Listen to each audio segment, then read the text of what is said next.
bienvenue sur Vie TV. Aujourd'hui, on va encore parler du couple.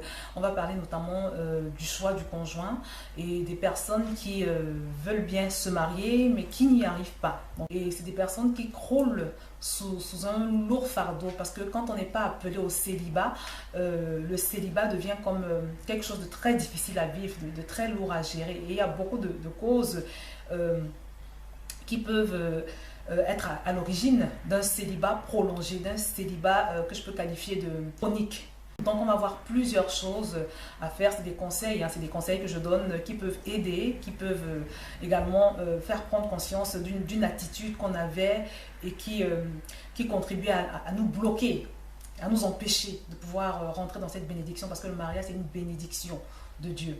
Alors la première chose c'est d'être sûr, avant de vouloir se marier, si tu es un enfant de Dieu bien évidemment, d'être sûr d'avoir atteint un niveau minimal de maturité spirituelle. Pourquoi, bien aimé? Parce que le mariage n'a rien de simple, le mariage n'a rien de facile. Il faut une certaine sagesse du Saint-Esprit, il faut une certaine maturation dans le caractère, parce qu'il y a beaucoup de challenges, il y a beaucoup de défis. Donc c'est très important, mon bien-aimé, que tu travailles au renouvellement de tes pensées, que tu travailles au renouvellement de ton intelligence, que tu fasses le nécessaire pour que ton caractère soit amélioré. Parce que très souvent, le Seigneur ne va pas permettre que certaines personnes se marient tout de suite parce qu'il voit qu'elles ne sont pas prêtes. Parce que Dieu ne t'aide pas s'il voit qu'à cause de ton caractère, par exemple, tu ne peux pas tenir 6 mois dans un mariage.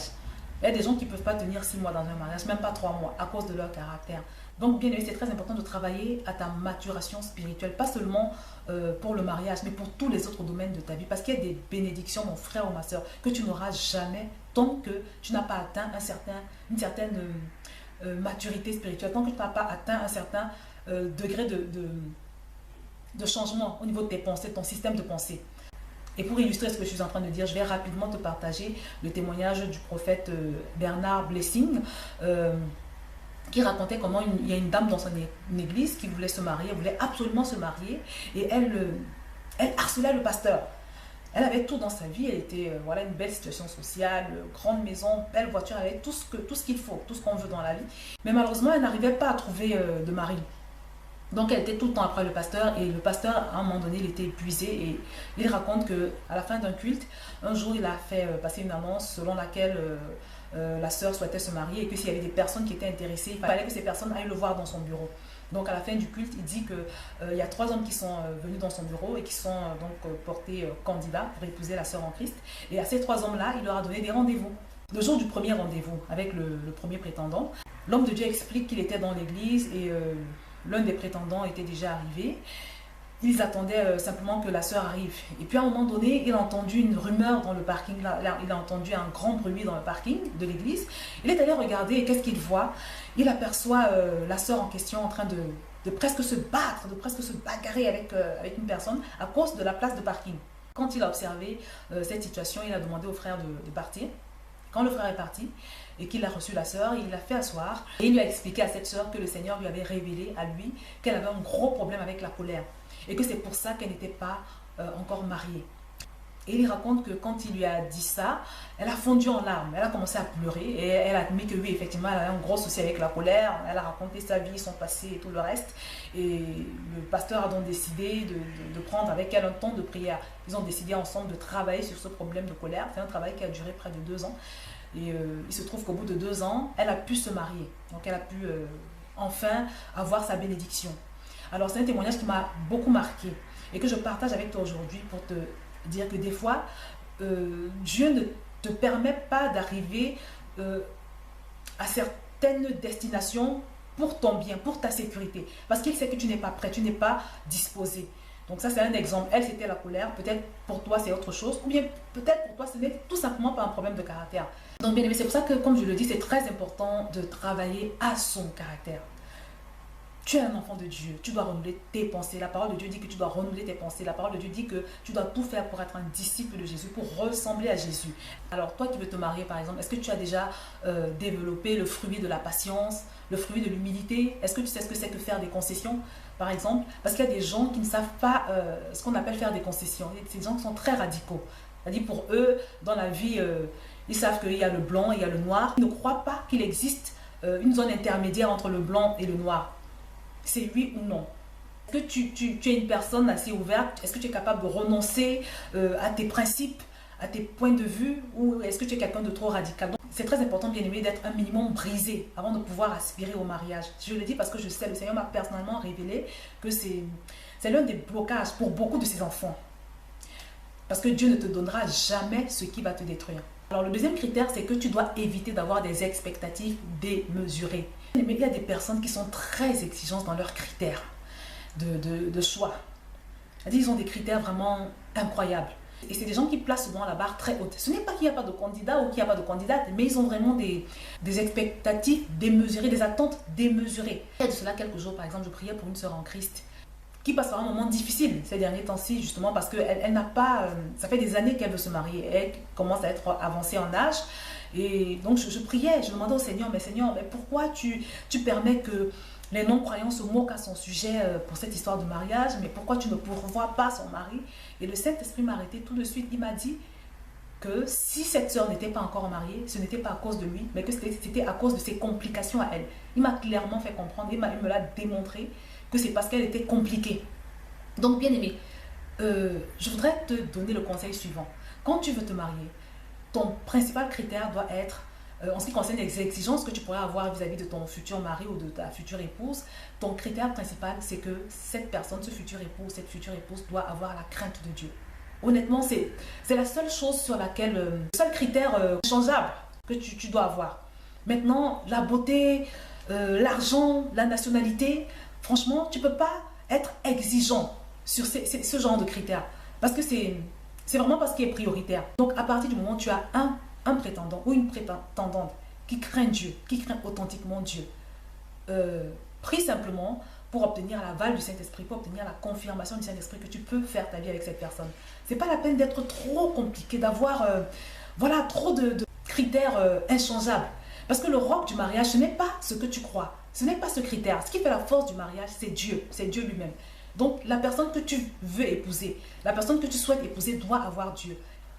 Je pense que vraiment c'est le seul critère sur lequel tu peux te permettre de dire que tu ne fais pas de concessions. Mais pour tous les autres, mon bien-aimé ou ma bien-aimée, sois flexible. Ne sois pas trop dur, ne sois pas trop compliqué et ne place pas la barre trop haute. Laisse-toi simplement conduire par le Saint-Esprit. Fais simplement ce que le Saint-Esprit te dira de faire concernant cette personne qui craint authentiquement Dieu et qui veut t'épouser. Alors la troisième chose, c'est d'apprendre à marcher par l'Esprit. Bien, mais certaines de nos bénédictions, même pas seulement le mariage, mais des fois, l'homme que tu vas épouser ou la femme que tu vas épouser, ou une autre bénédiction, toute autre bénédiction est attachée à un endroit ou attachée à une circonstance que tu dois pouvoir localiser. C'est pour ça qu'il est très important qu'un chrétien puisse être sensible au Saint-Esprit, que tu apprennes à marcher, à fonctionner avec ce Saint-Esprit. Et c'est pour ça qu'en ce moment, je suis sur le Saint-Esprit et par la grâce de Dieu, je vais vraiment aller dans le détail de tout ce que je sais concernant le Saint-Esprit. Je tiens vraiment à faire ce partage avec un maximum de personnes parce que je sais que c'est fondamental. Donc, tu dois apprendre à marcher par l'Esprit. Ne choisis jamais sur la base de tes émotions la ville où tu vas habiter, l'église que tu vas fréquenter, les personnes que tu vas fréquenter. Apprenons à marcher dans la connexion avec Dieu. Parce que comme je l'ai dit, je le redis, très souvent nos bénédictions sont attachées à des circonstances en particulier, à des endroits en particulier. Donc un enfant de Dieu ne doit pas marcher n'importe comment. Si tu marches n'importe comment, tu vas passer à côté. Tu peux passer à côté de ton mari, tu peux passer à côté de ta femme. Donc c'est très important. C'est pour ça que la parole de Dieu nous dit, laissons-nous conduire par le Saint-Esprit et nous n'obéirons pas au désir de la chair. Donc bien évidemment, dans la vie, il y a des circonstances, il y a des personnes qui peuvent te conduire vers cette femme que tu cherches, vers ce mari que tu cherches, vers ce boulot que tu cherches, vers cette autre chose que tu cherches. Sois sensible au Saint-Esprit, apprends à marcher avec ce Saint-Esprit. Sonde-toi également, passe-toi au scanner du Saint-Esprit, considère éventuellement la question du caractère, du renouvellement des pensées, comme je l'ai dit tantôt, de la maturité spirituelle, mais considère aussi l'aspect des malédictions, parce que malheureusement, il y a des personnes qui sont dans une malédiction. Fais attention par exemple, sois vigilante, sois éveillée en esprit, fais attention par exemple, si dans ta famille, les femmes ne se marient pas, peut-être ta mère n'est pas mariée, tes tantes ne sont pas mariées, ou alors on se marie très peu dans la famille, et si on se marie, on divorce. Fais attention également si tu as un mari de nuit, parce que les maris de nuit sont des démons qui empêchent aux gens de se marier. Les femmes de nuit également, pareil. Et quand bien même on réussit à trouver un époux, alors qu'on souffre de visitations nocturnes de mari de nuit, très souvent c'est très dur dans le mariage, on est combattu sans cesse. Donc, s'il y a quelque chose comme ça dans ta vie, bien-aimé, en tant que nouvelle création, tu ne dois pas accepter ça. Tu dois te lever avec une saine colère et combattre cet esprit, lui rappeler qu'il est en illégalité dans ta vie, lui rappeler qu'il est en infraction. Et c'est pour ça aussi que c'est très important de connaître ton identité en Christ. Donc, si le Saint-Esprit te permet d'identifier quelque chose comme ça, ne te laisse pas faire, mais sois violente dans la prière. Brise la malédiction de célibat si nécessaire et menace le mari de nuit également. Alors, cinquièmement, je conseille à toute personne parmi mes abonnés qui ne fréquentent pas encore une église, vraiment de fréquenter une église. Parce que contrairement à ce qu'on croit, ton mari, tu ne vas pas le trouver à force d'aller en boîte de nuit, à force de fréquenter les endroits mondains. Tu vas probablement trouver un homme en fréquentant ces milieux, mais il y a peu de chances que ce soit un mari. L'église est le lieu par excellence où tu vas trouver un mari selon ce que Dieu prévoit, selon la prévision de Dieu. Dans une église, et je parle des églises vivantes, je parle des églises réveillées, dans une église normale par exemple, si un homme s'intéresse à toi, la prochaine étape c'est le mariage. Alors que dans le monde, et c'est quelque chose qui m'a traumatisée quand j'étais dans le monde, parce que j'ai vu tellement de mes amis se faire maltraiter, se faire malmener, humilier, chosifier par les hommes. Alors ce qui se passe dans le monde, c'est que quand tu trouves un homme dans le monde on t'essaye d'abord, on te goûte d'abord, il essaye, et puis si ça ne lui convient pas, il passe à quelqu'un d'autre. Et puis tu vas avoir quelqu'un d'autre qui va venir, il va aussi t'essayer, il va te goûter. Et si là également ça ne lui convient pas, il va passer à une autre. Combien veux-tu rencontrer d'hommes avant de te marier? Est-ce que ça te plaît cette vie-là d'être utilisée comme ça à chaque fois? L'avantage de fréquenter une église, c'est que dans l'église, une église qui pratique la culture de Dieu, parce que malheureusement il y a des églises où ce n'est pas du tout le cas. Moi je te parle d'une église réveillée, une église vivante. Dans l'église, tu vas pouvoir te marier conformément à ce que la parole de Dieu dit. Et l'avantage, comme je l'ai dit, c'est que dans une église, si tu trouves un homme, la prochaine étape, c'est le mariage. La prochaine étape, ce n'est pas on joue ensemble, on vit, et après, quand on est fatigué, on passe à quelqu'un d'autre. Non. Dans l'église de Dieu, ça n'existe pas. C'est vrai que de nos jours, il y a quelques infiltrations, mais la plupart du temps, dans une église vivante, normale, une église qui est dirigée par le Saint-Esprit, ça ne se passe pas comme ça. Et c'est l'une des choses qui m'a marquée quand je suis arrivée dans la première église que j'ai fréquentée, la mission du plein évangile au Cameroun. Ce qui m'a marquée dans cette église, c'était cette façon de faire. Voilà, j'ai trouvé ça très pur, très propre. Et contrairement à ce que beaucoup de gens peuvent croire, c'est plus facile de se marier dans l'église. Donc bien aimé, je te conseille de fréquenter une église, mais une fois de plus, prie, sois inspiré par le Saint-Esprit dans le choix de cette église, parce que le Seigneur a un endroit qui te correspond.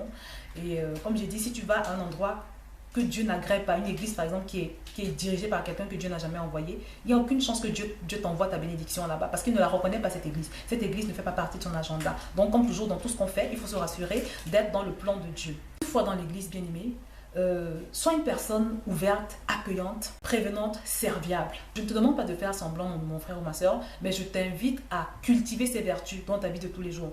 Donc, bien aimé, demande au Saint-Esprit de t'aider à devenir cette personne accueillante, ouverte, serviable, prévenante, parce que c'est autant de choses qui attireront vers toi cet époux, cette épouse, et qui vont lui permettre de se projeter dans le futur avec toi. Parce que cet homme ou cette femme que tu vas attirer doit pouvoir se projeter dans le futur quand elle te regarde, dans tes attitudes et dans ce que tu représentes. Bien aimé, le sixième conseil que je te donne, c'est de ne pas te renfermer sur toi-même. Sois ouvert, sois sociable dans l'église. Implique-toi dans le service, dans les départements, en fonction des dons et des talents que le Seigneur t'a fait.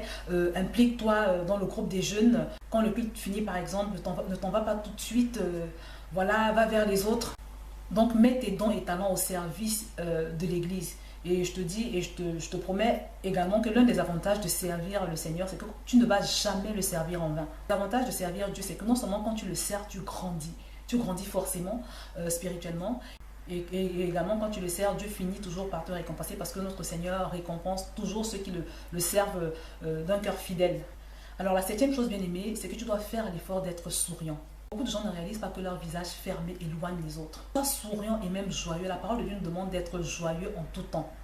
Et en plus de ça, la joie est un fruit de l'esprit. Parce que par ton sourire, tu communiques la joie aux autres, tu leur communiques quelque chose de positif, tu les rassures. Et comme je l'ai dit tout à l'heure, ça permet à la personne, aux gens, de se projeter dans un futur avec toi. Parce que quand ton visage est fermé en permanence, mon frère ou ma soeur, tu n'attires pas. Et on a l'impression que tu es quelqu'un de difficile. Malheureusement, les gens ont tendance à juger par l'apparence. Peut-être que tu es quelqu'un de gentil ou quelqu'un de gentil, mais à cause de ton visage fermé, tu souris jamais. On a l'impression que tu es quelqu'un de pas facile. Donc ça ne joue pas en ta faveur. Prie pour avoir le fruit de la joie. Enfin, bien aimé, je voudrais parler de ton hygiène. C'est très important. que tu fasses preuve d'une bonne hygiène, bien-aimé. Évite les odeurs de transpiration. Prends soin de ton corps. La parole de Dieu dit que c'est le temple du Saint-Esprit. Il y a quelques chrétiens qui ont des problèmes d'hygiène et ils ne se rendent pas compte que ce problème d'hygiène peut constituer un blocage. Parce que personne n'aimerait voilà, vivre avec quelqu'un de pas propre, quelqu'un qui a tout le temps des odeurs de transpiration. J'ai un souci dans ce sens-là, fais l'effort de changer. Parce que je connais quelques personnes dont le mariage a été bloqué comme ça à cause d'un problème d'hygiène. Donc sois propre également par respect pour ce Saint-Esprit qui habite en toi. C'est aussi une façon de révérer le Saint-Esprit que de s'entretenir. Mets des vêtements propres, même si tu n'as pas les moyens pour être stylé, extrêmement stylé, mais au moins sois propre. Donc voilà, je vais m'arrêter là, bien-aimé. Je prie que le Seigneur t'aide véritablement à mettre ces conseils en pratique. Et je te dis à très bientôt sur VTV.